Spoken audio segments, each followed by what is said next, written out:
we frequently want to know how many elements are in a stack. For example, consider the following.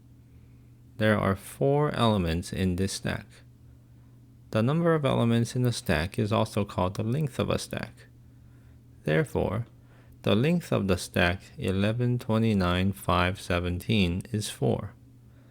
To compute the length of a stack, we walk through the stack while keeping account of the elements we have seen so far. As usual, we move from one element to the next by popping the stack. We stop counting when the stack is empty. Let's illustrate this process in a table. Initially, the stack is 11, 29, 5, 17, and the count is 0. We pop 11 from the stack, and we increase the count by 1. We repeat this process until the stack is empty, and at that point the count is 4. As before, we would like to write the current length operation in terms of the next length operation. But since we need to keep the count of the visited elements, we first convert the length operation to the length compute function as follows. The length of stack S is equal to the output of the length compute function, where the input stack is S and input count is 0. Then we write the length compute function in terms of the next length compute function with updated inputs. When the input stack is empty, then the output of the function is the count at that point.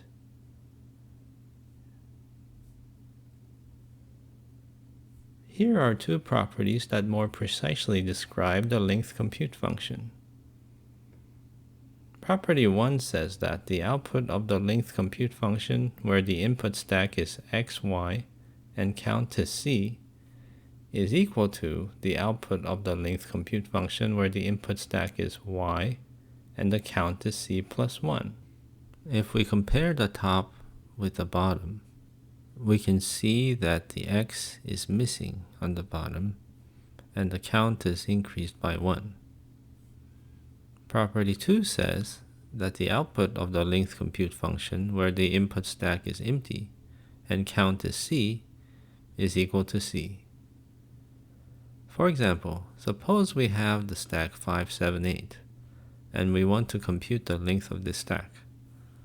First, let's use the conversion property. Let S equals 5, 7, 8. Then the length of the stack 5, 7, 8 is equal to the output of the length compute function, where the input stack is 5, 7, 8, and the count is 0. Next, let's start evaluating the length compute function. Let x be 5 and y be the stack 7, 8, and c be 0. Then, the output of the length compute function, where the input stack is 5, 7, 8, and count is 0, is equal to the same function where the input stack is 7, 8, and count is 0 plus 1. 0 plus 1 equals 1. So we can replace 0 plus 1 with 1. Next, we let x be 7, y be the stack 8, and c be 1. Then the output of the length compute function, where the input stack is 7, 8, and count is 1, is equal to the same function where the stack is 8, and the count is 1 plus 1. 1 plus 1 is 2, so we can replace 1 plus 1 with 2. Next, let's let x be 8, y be the empty stack, and c be 2. Then the output of the length compute function, where input stack is 8 and count is 2, is equal to the same function where the input stack is empty and the count is 2 plus 1. 2 plus 1 is 3. So we can replace 2 plus 1 with 3. Now if we let c be 3, then the output of the length compute function, where the input stack is empty and count is 3, is simply 3. We can use the transitive property several times to conclude that the output of the length compute function, where the input stack is 5, 7, 8, and count is 0, is 3. Finally, we can conclude that the length of the stack 5, 7, 8 is 3.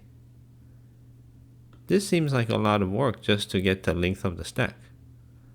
Why go through so much trouble when we can do it instantly without even thinking about it? For one, it is important to be thorough and logical in our descriptions, especially as we study more complex operations. Second, while we can instantly find the length of a 3-element stack, if the stack has millions or even thousands of elements, calculating the stack length becomes more difficult and time-consuming. We are forced to take a more meticulous approach, similar to the process above.